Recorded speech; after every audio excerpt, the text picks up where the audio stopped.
আসসালামু আলাইকুম প্রিয় দর্শক, প্রিয় পাঠক, চ্যানেল আই অনলাইনের এই বিশেষ আয়োজনে আপনাদের স্বাগত জানাচ্ছি। আমি তৌফিক আহমেদ, চ্যানেল আই অনলাইনের ডিজিটাল অ্যান্ড মাল্টিমিডিয়া এডিটর। আজ চ্যানেল আই অনলাইন ৬ষ্ঠ বর্ষে পদার্পণ করল। এই করোনা ভাইরাসের সংক্রমণের দুঃসময়ে অবশ্যই আমরা সেরকম কোনো উৎসবের ভিতরে যাচ্ছি না। আমরা আমাদের দর্শক এবং পাঠকদের এই বিশেষ আয়োজনে স্বাগত জানাচ্ছি। আমাদের সাথে আজকে কথা বলবেন আমাদের চ্যানেল আই অনলাইনের এই যাত্রা নিয়ে এবং একই সাথে করোনা ভাইরাসের সময় কেমন রয়েছে বাংলাদেশ, কেমন রয়েছে এখানকার মানুষ, এখানকার জনগণ, আমরা সকলে।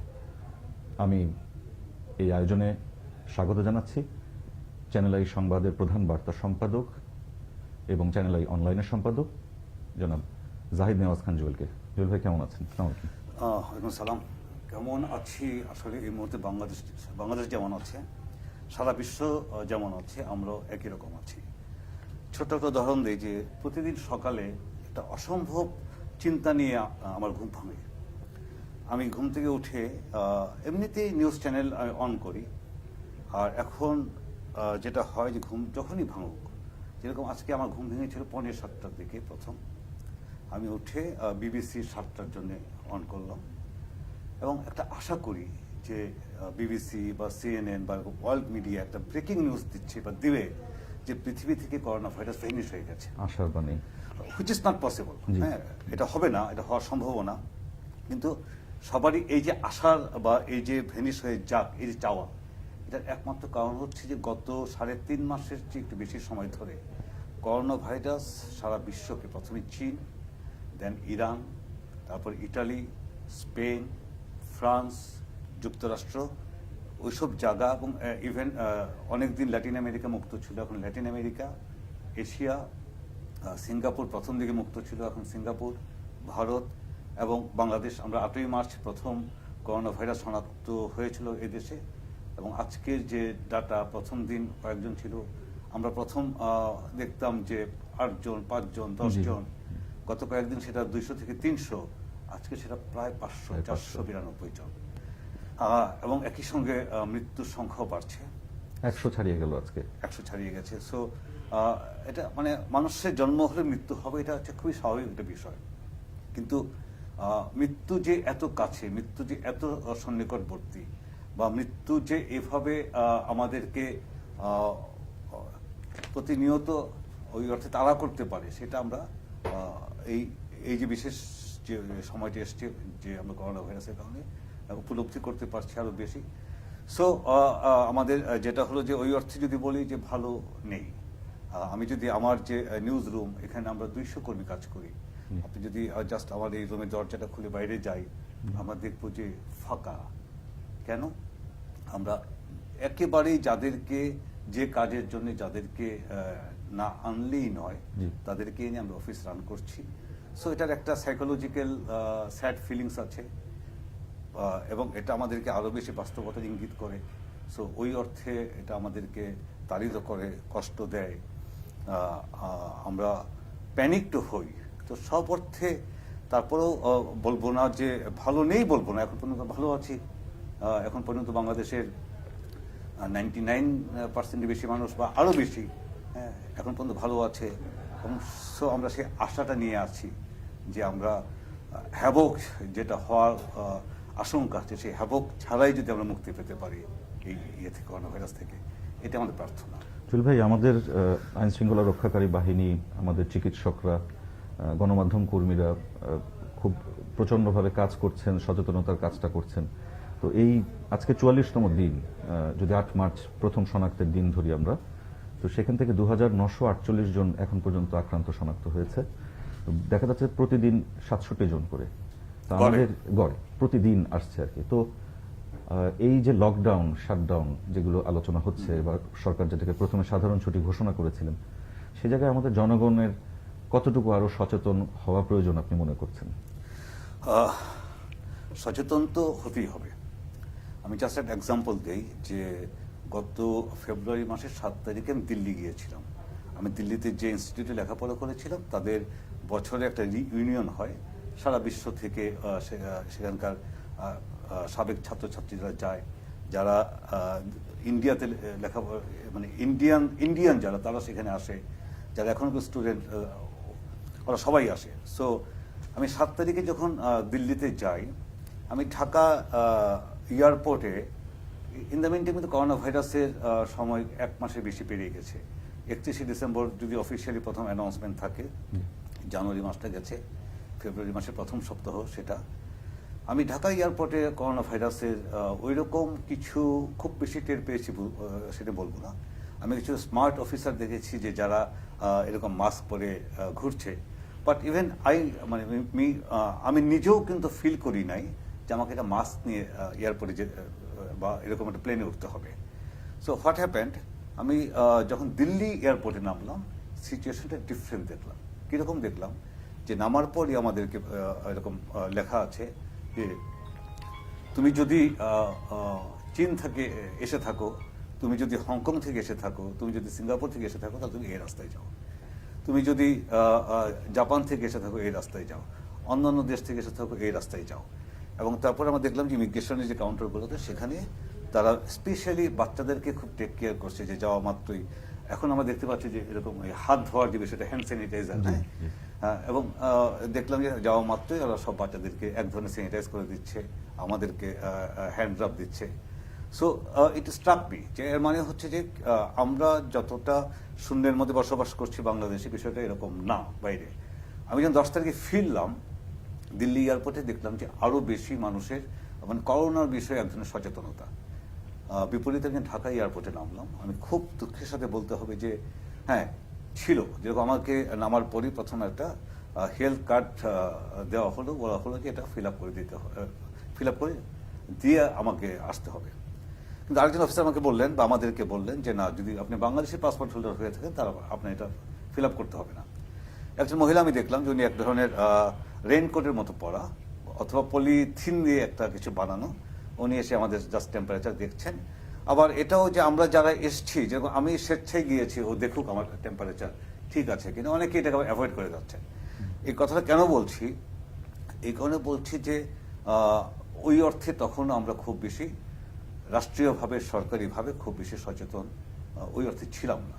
হ্যাঁ, পরে যখন সচেতনতার বার্তা এসছে, যখন আমাদের ঘরে নকিং অ্যাট দ্য ডোর যে কথাটা আছে, যখন ওই অর্থে চলে আসছে, তখন সরকার অনেক বেশি উদ্যোগ নিয়েছে, অনেক বেশি সচেতন করার চেষ্টা করেছে।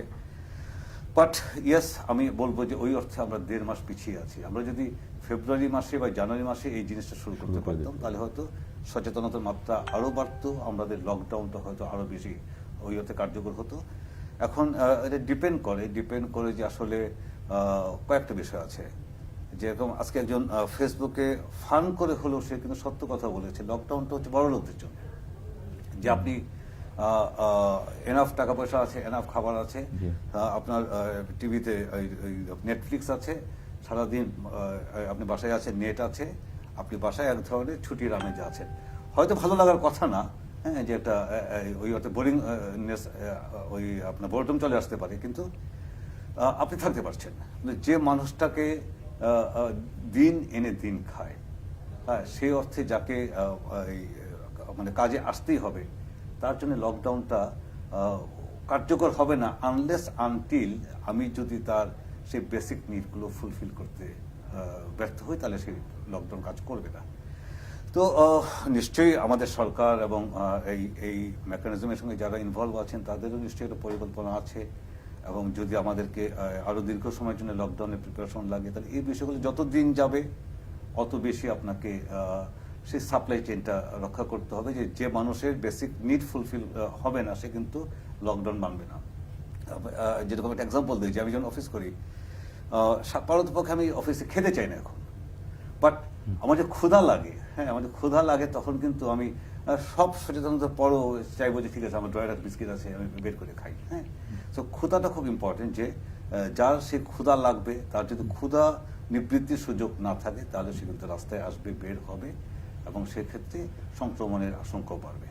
সো আমার মনে হচ্ছে যে এই জায়গাটায় আমি জানি না যে হোয়াট ইজ দেয়ার ওই মেকানিজমটা তাদের কি, বাট মেকানিজম নিশ্চয়ই একটা আছে, বাট সেটা হয়তো আরো প্রপারলি এক্সিকিউশনের জায়গাতে সুযোগ আছে অনেক বেশি। তো কোভিড-19 সংক্রমণ রোধে যেটা সবচেয়ে গুরুত্বপূর্ণ আলোচিত হচ্ছে বারবার সামাজিক দূরত্ব, বা এখন অনেকাংশে বলা হচ্ছে শারীরিক দূরত্ব। তো না, এখানে জাস্ট আমি একটু সরি ইন্টারাপ্ট করি। সামাজিক দূরত্ব মানে কিন্তু আসলে এটা আমার কাছে এটা মিন করে না যে তুমি সামাজিকভাবে আলাদা হয়ে যাও, বরং এটা মিন করে সামাজিক জায়গাতে তুমি শারীরিক দূরত্বটা মেনটেন করো। তো এই সামাজিক দূরত্বের বিষয়টাতে দেখা যাচ্ছে যে হাঁচি কাশি, শিষ্টাচার মেনে চলা, তারপরে হ্যান্ড টাচের বিষয়গুলো আসছে। তারপরে আমাদের এখানে আপনার অনেক কলিগ আছে সংবাদ কক্ষের, টেলিভিশনে কাজ করছে, অনলাইনেও অনেকে হোম অফিস করছে।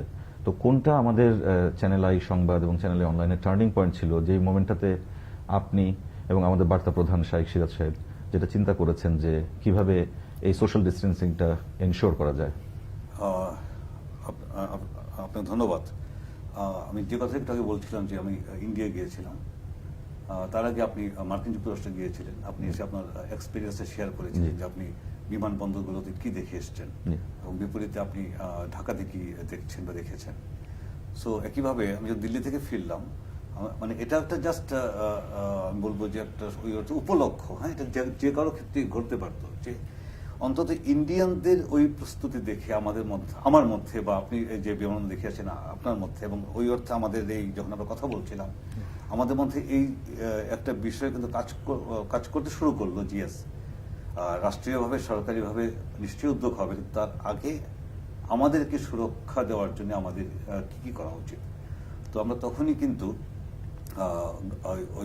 ওই গ্রাউন্ড ওয়ার্কটা করলাম। আমরা বিশ্ব স্বাস্থ্য সংস্থার যে গাইডলাইন কি আছে সেগুলো দেখলাম। আন্তর্জাতিক যেসব গণমাধ্যম আছে তারা কিভাবে কাজ করছে, যেখানে হ্যাভক লাইক সিচুয়েশন, হ্যাঁ, ওরা কিভাবে কাজ করছে, তাদের গাইডলাইনটা কি সেটা দেখলাম। আপনি জানেন সাংবাদিকদের বিভিন্ন আন্তর্জাতিক সংগঠন আছে, তারা এই করোনা নিয়ে অ্যাডভান্স কিছু ওই নীতি নির্দেশনা দিয়েছিল, সেগুলো আমরা দেখলাম। দেখে আমরা একটা আগাম প্রস্তুতি নেওয়া শুরু করলাম। সেই আগাম প্রস্তুতি শুরুটা হাত ধোয়া থেকে শুরু করে সামাজিক দূরত্ব মেনটেন করার যে বিষয়টা, পুরোটাই যেন একটা প্রাতিষ্ঠানিকভাবে আমরা এই অফিসে করতে পারি, সেই উদ্যোগটা নেওয়া হলো। আমাদের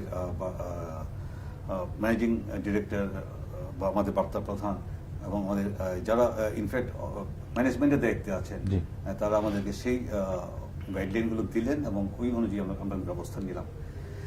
এবং তারপরে যখন সিচুয়েশন আরেকটু অ্যাগ্রেভেট করলো, যে আমরা যখন ফাইনালি দেখলাম যে ইয়েস উনি চলেই এসছেন, হ্যাঁ, করোনা 8ই মার্চ চলেই এসছে, এখন অফিসিয়ালি এটা হয়তো এর আগেও ছিল, শনাক্ত হয়নি, বাট আমি যেদিন শনাক্ত সেদিন থেকে বলবো যে উনি এসছেন। তা আসার পরে আমরা একদম তাৎক্ষণিকভাবে বসে আরো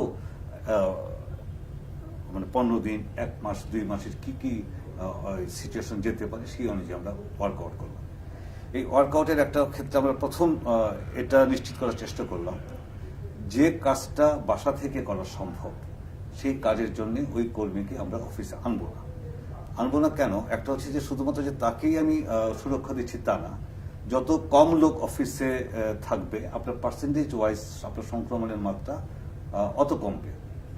আমরা বলবো না যে তার সংক্রমিত, কেউই সংক্রমিত না, বাট যদি একজন সংক্রমিত থাকে, সে যদি অফিসে আসে, তাহলে সেই অফিসে সংক্রমণের আশঙ্কা তো কিছুটা হলেও বাড়তে পারে। বাট সো আমরা যেটা করলাম যে আমরা কর্মীদেরকে কম কর্মী যেন অফিসে অবস্থান করতে হয় সেই ব্যবস্থা করলাম। সেক্ষেত্রে আমরা আমাদের অনলাইনকে টোটালি আমরা হোম অফিসে নিয়ে গেলাম, ভার্চুয়াল অফিসে নিয়ে গেলাম, যে তারা যেহেতু আপনি অনলাইন যে বিষয়টা ঘটে যে এখানে আপনি জানেন যে আমাদের যে একটা ব্যাক এন্ড আছে, সেই ব্যাক এন্ডে যে কেউ তার ইনপুট দিতে পারে এবং যে এডিটররা সেটা কাজ করে, হ্যাঁ, সো তারা ফিজিক্যালি অফিসে আসতে হবে এরকম বিষয়টা। যে যদি ফিল্ডেও যায়, স্পটেও যায়, সে কিন্তু এখান থেকে তার অফিসে না আসলেও চলে, সে তার জায়গাতে গিয়ে সেই রিপোর্টটা ফাইল করে দিবে, এডিটররা সেই রিপোর্ট পাবলিশ করবে। সো এটা একটা জায়গা। আমাদের প্রথমে একটা ছিল যে এই অনলাইনের ডিজিটাল অপারেশনটা, সেটা পুরোটাই আমরা হোম অফিস থেকে করতে পারবো কিনা সন্দেহ ছিল, বাট আমাদের IT guys are very smart, তারা সেটাও কিন্তু ম্যানেজ করে ফেললো। এখন আসেন আপনি মেইন যে জায়গাটা, ওই আমাদের টিভি নিউজের ক্ষেত্রে আমরা দেখলাম যে আমরা ওই অর্থে কাভারেজ কিছু কমিয়ে আনলাম।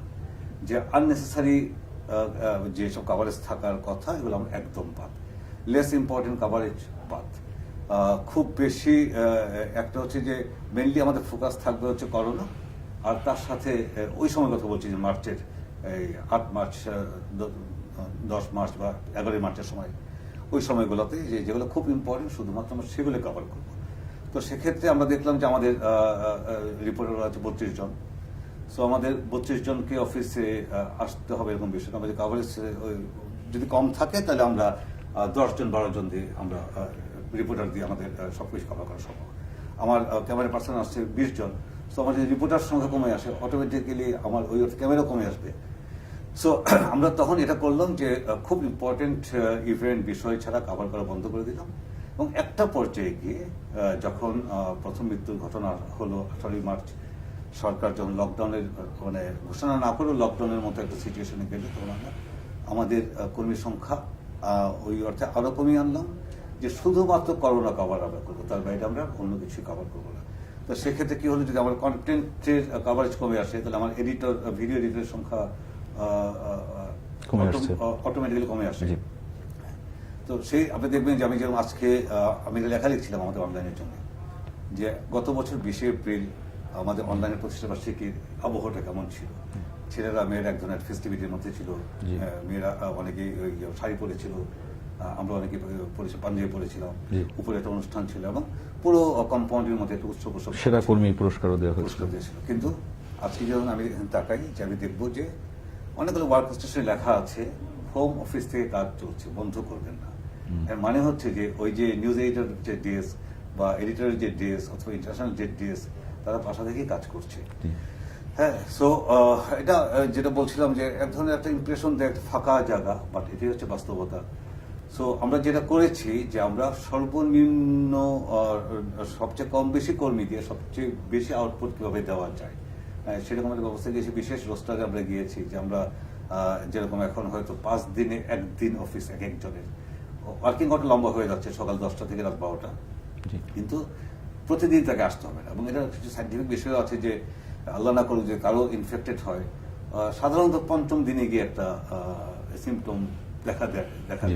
সো আমরা কি করছি, এক একজন কর্মীকে 5 দিনে একদিন অফিস করতে বলছি।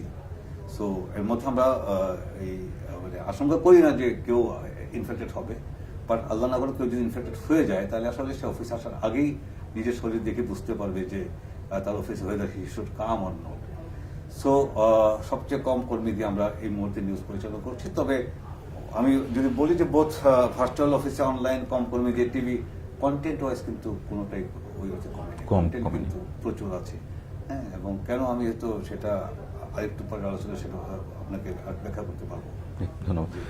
দর্শক, আমরা আসলে আলোচনা করছি যে উপলক্ষে এখানে বসেছি সেটা চ্যানেল আই অনলাইনের 6ষ্ঠ বর্ষে পদার্পণ উপলক্ষে।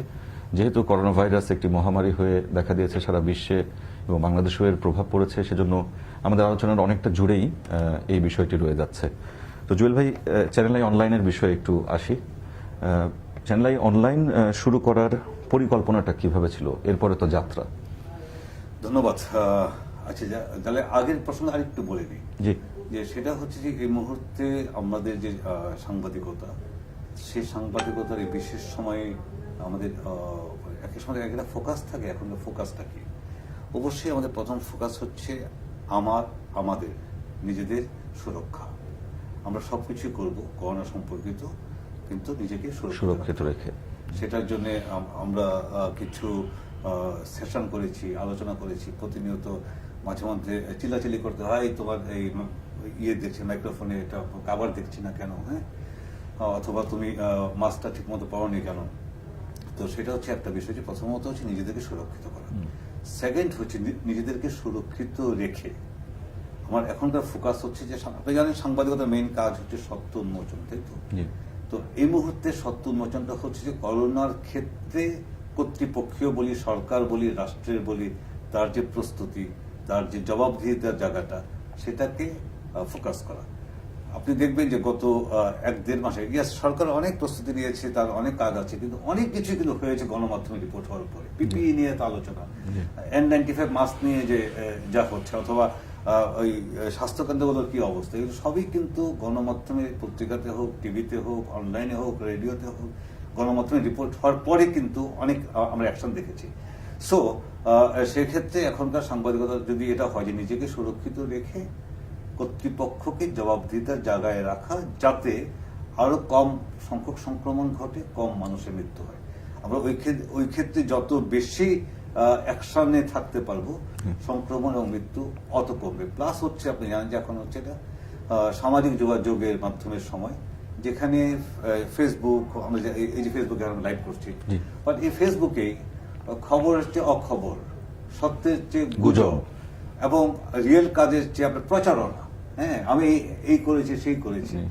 সো এই যে জায়গাটা, সেখান থেকেও আমাকে অনেক বেশি সঠিক তথ্য মানুষের সামনে দেওয়া এবং সরকারকে জবাবদিহিতার জায়গায় রাখা, নিজেকে সুরক্ষিত রেখে। আর একটা থার্ড বিষয় হচ্ছে যে বলতে সাংবাদিকদের, আপনি জানেন যে আমাদের আনফর্চুনেট যে আমাদের গণমাধ্যম সাংবাদিকতা এখন অনেক ক্ষেত্রে প্রাতিষ্ঠানিকতা পায়নি। প্রতি রাতেই বা প্রতি সকালেই বা প্রতি দুপুরেই আমরা জানি আমার ওই সহকর্মীটি অন্য হাউসে, সে হয়তো কষ্টে আছে, কারণ তার এই মাসের বেতনটি হয়নি, কোনো কোনো প্রতিষ্ঠানে ফেব্রুয়ারি মাসের বেতন হয়নি। তো এমনিতেই যে কোনো মাসে বেতন না হওয়া হচ্ছে কষ্টকর বিষয়, এখন তো আরো বেশি। হ্যাঁ, আপনি অন্য একটা সময় হয়তো আপনি কোথাও ম্যানেজ করতে পারেন, এখন যে আপনি কোথাও ম্যানেজ করবেন সেটাও সুযোগ নেই, ওটার সুযোগ নেই। সো আমার মনে হচ্ছে যে আমরা যেটা বলছিলাম যে এখন আমাদের সাংবাদিকরা, এটাও একটা কাজ যে আমার পেশার অন্য যারা আছে তাদের প্রতি আরো বেশি সহমর্মী হওয়া, ব্যক্তিগতভাবে হোক, প্রাতিষ্ঠানিকভাবে হোক। আর যেরকম একটু আগে আমি দেখলাম যে প্রেস ক্লাবের একটা ঘোষণা যে প্রেস ক্লাবে টিসিবির পণ্য বিক্রি হবে, যারা কিনতে চান কিনতে পারেন। তো আমি এখানে ফরিদ আপা দিয়েছেন, সেক্রেটারি, আমি লিখেছি এটা কি শুধুমাত্র সদস্যদের জন্য? তাহলে আমি বলবো যে যারা সদস্য নন, আপনি জানেন যে সবাই সদস্য না প্রেস ক্লাবে, এবং মেবি যারা সদস্য নন ওনাদের এই টিসিবির এই পণ্যটা বেশি প্রয়োজন পারে, তাহলে আপনি ওনাদেরকে সুযোগ দিন। এবং প্রয়োজনে যদি একটা সিস্টেম রাখতে হয় যে সদস্যদের জন্য, তাহলে যে সদস্যটি নিচ্ছেন না তার নামে একজন নন মেম্বার দেবেন। আমি টিসিবি পণ্য, আমার হয়তো এই মুহূর্তে আমাকে সে কম দামের পণ্য কিনতে যেতে হবে না, আর সেটা সামর্থ্য আল্লাহ আমাকে দিয়েছেন, কিন্তু আমি জানি না যে আমার অন্য একটি হাউসের, অন্য একটি প্রতিষ্ঠানের একজন কর্মীর সেই সামর্থ্য এই মুহূর্তে নাই। ফাইন, তাহলে আমার নামের এগেন্স্টে আপনি সেই পণ্যটা তাকে দিন।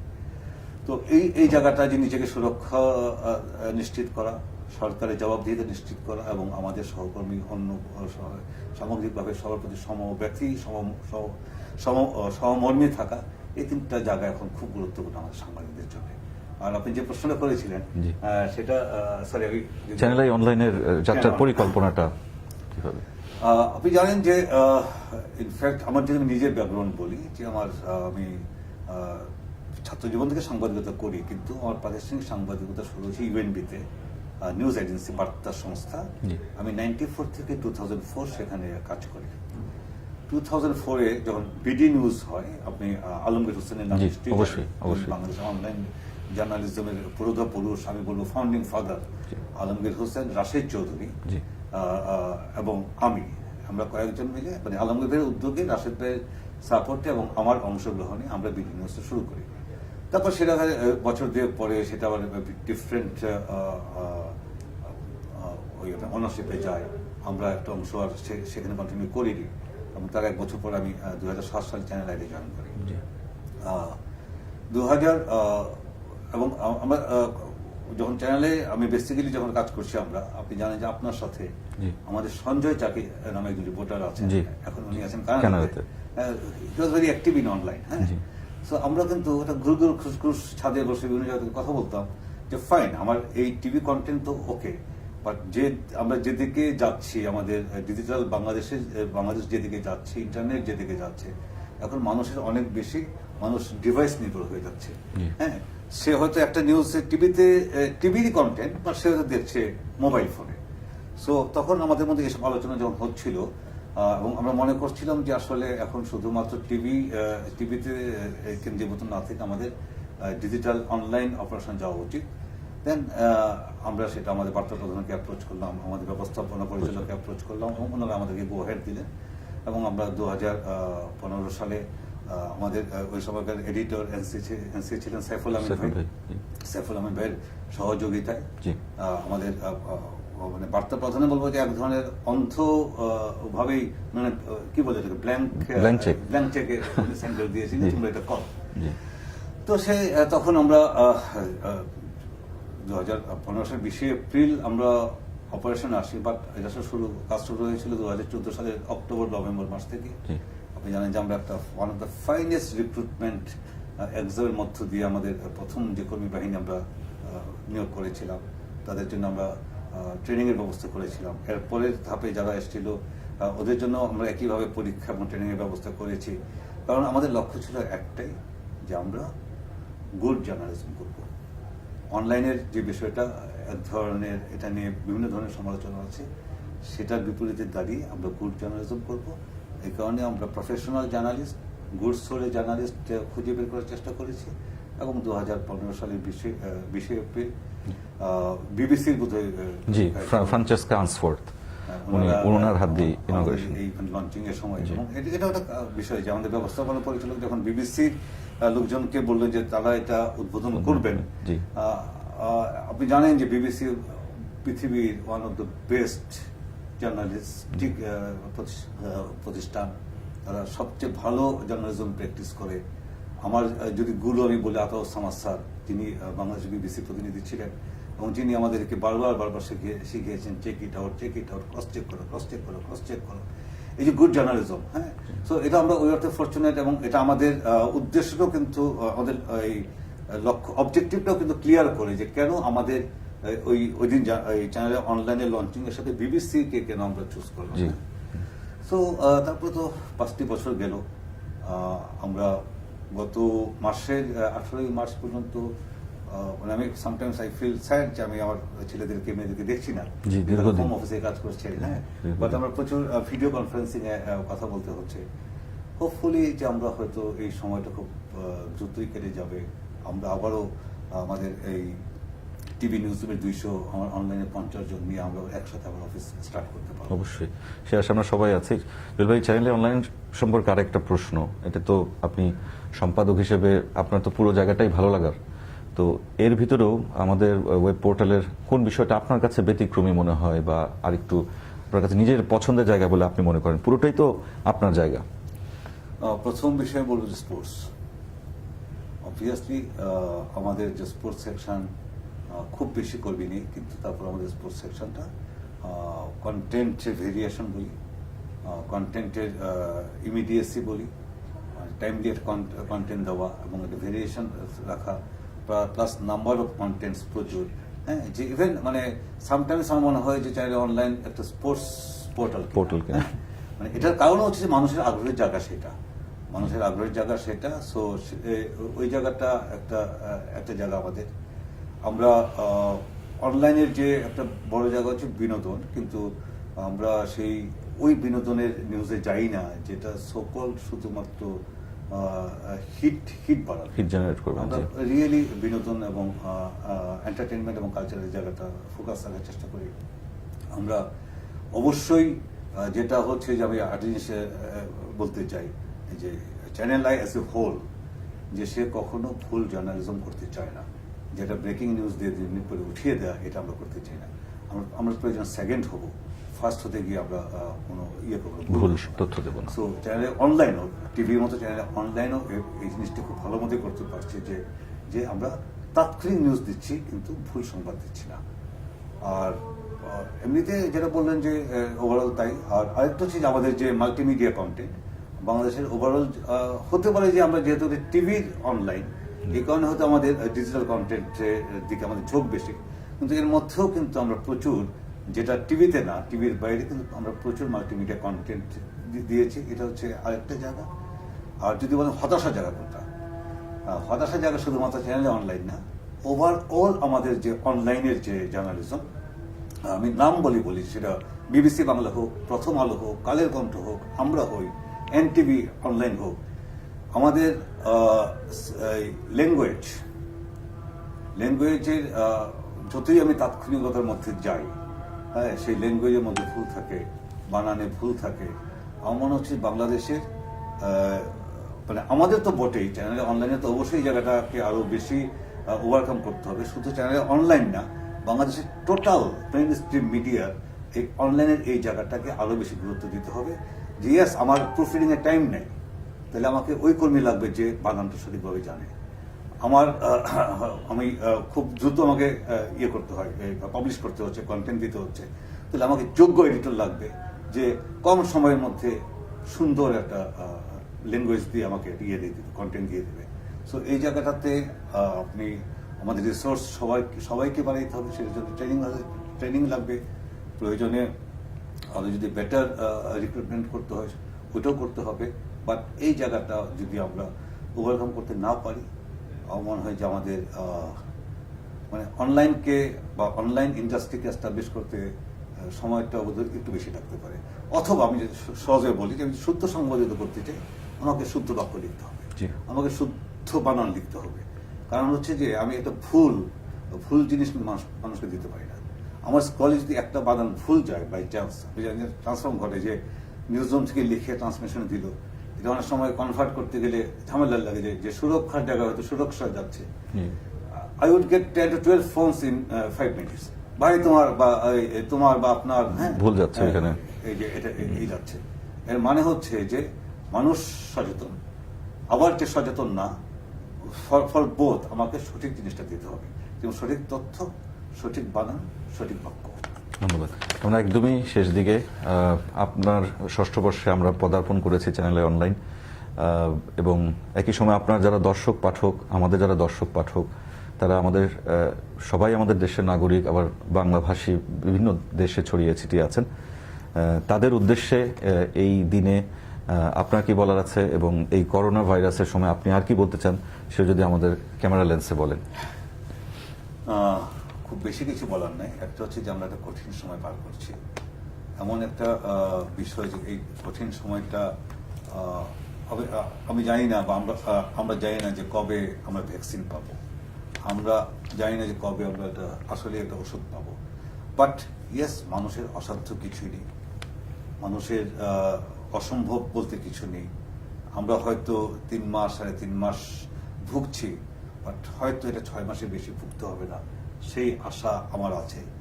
বাট যে পর্যন্ত সেই জিনিসটা নাই, আমার কাছে ভ্যাকসিন নাই, আমার কাছে ওষুধ নাই, সেই পর্যন্ত আমাদের ওষুধ একটাই আছে, সেই ওষুধটা হচ্ছে নিজেকে সুরক্ষিত করা। নিজেকে সুরক্ষিত করার ক্ষেত্রে আমাদের সরকার যে আমাদেরকে, এরকম তো না যে সরকার আমাকে বাধ্য করছে সরকারের স্বার্থে, সরকার আমাকে বাধ্য করছে আমার স্বার্থে। সো প্রতিটা, সে সরকার হোক, ডাক্তার হোক, মিডিয়া হোক, যে পরামর্শগুলো দিচ্ছে, সেই পরামর্শগুলো আমাদেরকে করোনা মোকাবেলার জন্য আমাদেরকে মেনে চলতেই হবে। আর আরেকটা যে কথা বলবো সেটা হচ্ছে যে আপনি যেটা বললেন যে আমাদের পাঠক, দর্শক, শরণার্থী, পৃষ্ঠপোষক সবাইকে অবশ্যই প্রথমত একটা স্যালুট দিতে চাই যে আপনারা গত 21 বছরে বাংলাদেশ এবং সারা বিশ্বে বাংলা ভাষী মানুষের মধ্যে চ্যানেল আই যেরকম শীর্ষ চ্যানেল, একইভাবে গত 5 বছরে চ্যানেল আই অনলাইনকে আপনারা সেই শীর্ষের অবস্থানে রেখেছেন। আমার কাছে অনেক অ্যানালিটিক্স আছে, আমি দেখাতে পারতাম যে গত মাসে বা গত 1 সপ্তাহে বা গত 1 বছরে কোন কোন জায়গাতে আমরা অন্য অনেকের চেয়ে এগিয়ে আছি। সো সেটা সম্ভব হয়েছে একমাত্র আমাদের পাঠক দর্শকদের যে আমাদের প্রতি ভালোবাসা, সেটার কারণে। প্লাস হচ্ছে আমাদের কর্মীদের যে শুদ্ধ সাংবাদিকতা চর্চার যে প্রতিনিয়ত একটা চেষ্টা, এবং শুদ্ধ সাংবাদিকতা, বস্তুনিষ্ঠ সাংবাদিকতা, সৎ সাংবাদিকতা, সত্য উন্মোচন, সেই চেষ্টায় ছিল, আছে বলেই মানুষের আস্থা আমরা পেয়েছি।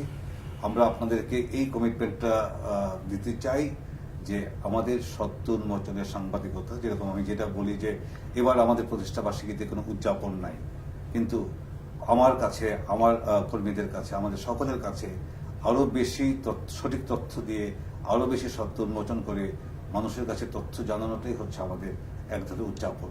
এবং সেই উদযাপন আমরা প্রতিনিয়ত করতে চাই, বিশেষ এসবে আরো বেশি করতে চাই। কারণ এখন হচ্ছে যে আরো বেশি সত্য উন্মোচনই হচ্ছে এখনকার প্রতিষ্ঠাবার্ষিকী বলেন বা অন্য কিছু বার্ষিকী বলেন, তার উদযাপন হবে। সো আপনারা সবাই ভালো থাকবেন, সুস্থ থাকবেন, নিজের যত্ন নেবেন, এবং সুস্থ থাকার জন্য যেসব নির্দেশনা সেগুলো আপনারা অবশ্যই মেনে চলবেন। ধন্যবাদ। ধন্যবাদ জুয়েল ভাই। দর্শক, এতক্ষণ আমাদের সঙ্গে ছিলেন চ্যানেল আই সংবাদের প্রধান বার্তা সম্পাদক এবং চ্যানেল আই অনলাইনের সম্পাদক জাহিদ নেওয়াজ খান জুয়েল। আজকে আমাদের যে দিনটিতে আমরা আলোচনায় বসেছিলাম, এটি 6ষ্ঠ বর্ষে আজ পদার্পণ করেছে চ্যানেল আই অনলাইন। আমরা নানান বিষয়ে কথা বলেছি।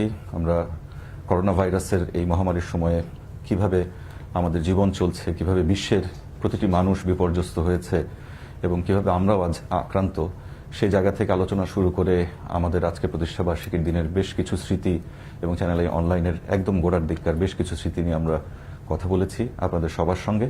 আপনারা অবশ্যই সুস্থ থাকবেন, যেমনটি বলছিলেন জুয়েল ভাই, নিরাপদে থাকবেন এবং যেটি আমাদের এই বছরের প্রতিপাদ্য, বাড়িতে থাকি সব সময়, থাকুক সঙ্গে চ্যানেল আই অনলাইন। সবাইকে শুভেচ্ছা, সবার জন্য নিরন্তর প্রার্থনা জানিয়ে বিদায় নিচ্ছি। আমি তৌফিক আহমেদ।